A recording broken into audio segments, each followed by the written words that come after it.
Hello students, let us move on to another important topic within the unit, that is nothing but the singularity and its type.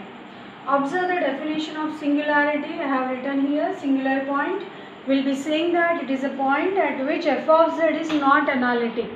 F of z, your function is not analytic at the point. Function is not analytic, it means that function is not derivable at the point. Such a point where your function is not derivable, the point is called as a singular point.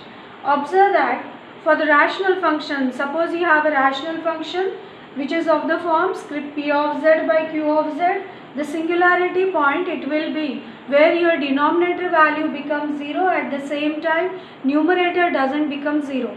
Observe the value here. I have written the singularity point here for the function is at the point z equal to a, where q of a denominator value is equal to 0 and numerator value at the point is not equal to 0. Move on to the types, or very important part within the singularity, that is nothing but the isolated singularity. Observe the word isolated. Isolated, it means it is kept aside, it is alone. Okay, isolated, that means it is kept aside, no one is there beside him. So a singular point z equal to a is called as an isolated singularity if we will be saying that there exists a real number delta greater than 0 such that mod z minus l is less than delta contains no other singular points. Obviously within the complex analysis we know that mod z minus l less than delta, this is nothing but a curve which represents a circle centered at z equal to a and with radius delta.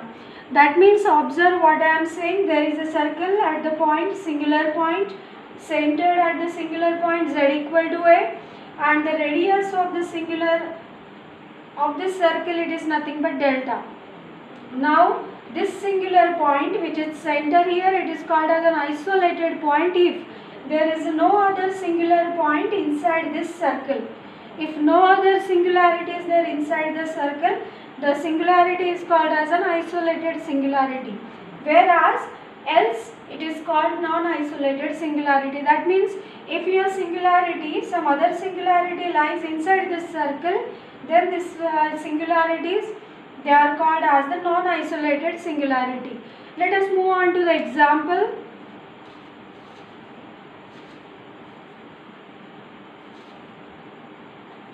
Consider one function, your f of z function, suppose it is 1 by e power z minus 1. For the function, observe the singularity. Singularity is at where your denominator becomes 0, that is e power z minus 1 becomes 0, that is where e power z is equal to 1. E power z is equal to 1, such a point of z, I will write the values as 2n pi I, because we know that cos of 2n pi, it is nothing but 1, whereas sin 2n pi, it is equal to 0.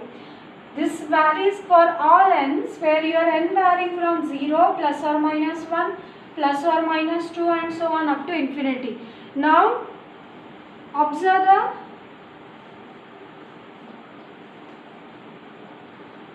singularity points. If I consider n value as equal to 0, your first singularity point, it is at 0. If I consider n value as 1, the second singularity point, it is at 2 pi I. If n equal to 2, it is at 4 pi I. That means if I try to draw the circles with the center points, the singularities, it is at z equal to 0, it is at z equal to 2 pi I, that means on imaginary axis, same it will be for minus 2 pi I, 4 pi I, minus 4 pi I and so on. So we can form a small circles around all these points, and we can say that all these circles doesn't contain any other singularity. That's why this singular points, they are called as the isolated singularity. All singular points are isolated singularities.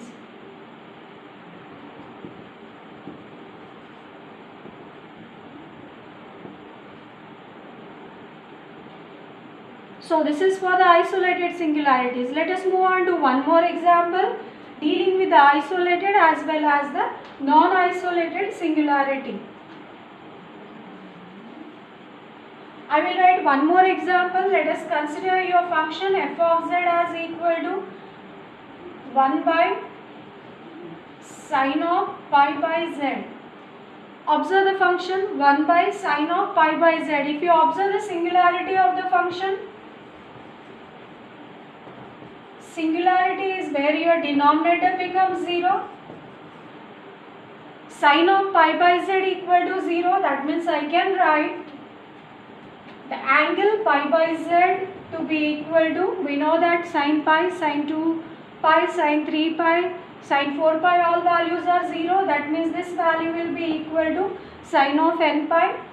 That means I can write 1 by z value to be equal to n. That means I can write n value from 0 plus or minus 1 plus or minus 2 and so on. It will be continuing up to infinity. That means z value I will write it as 1 by m. If I put n value as equal to 1, z value will be equal to 1. If I put n value as equal to minus 1, z value will be equal to minus 1. N value as equal to 2, z value will be 1 by 2. So on it will be continued.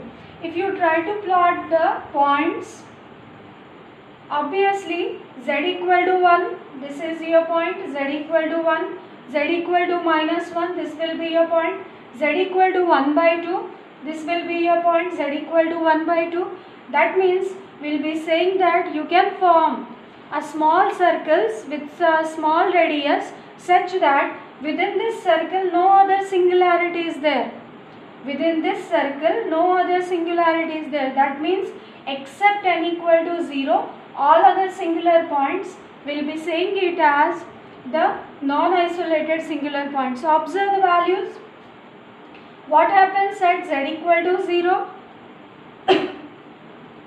What happens at n equal to 0? For n equal to 0, the z value is becoming 0. That means at the point z equal to 0, where your n tends to infinity, it contains all singular points.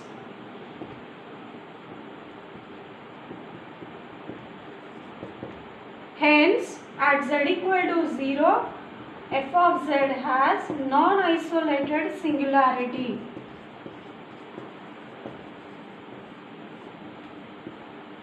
So this is the example, best example for the non-isolated singularity. Thank you.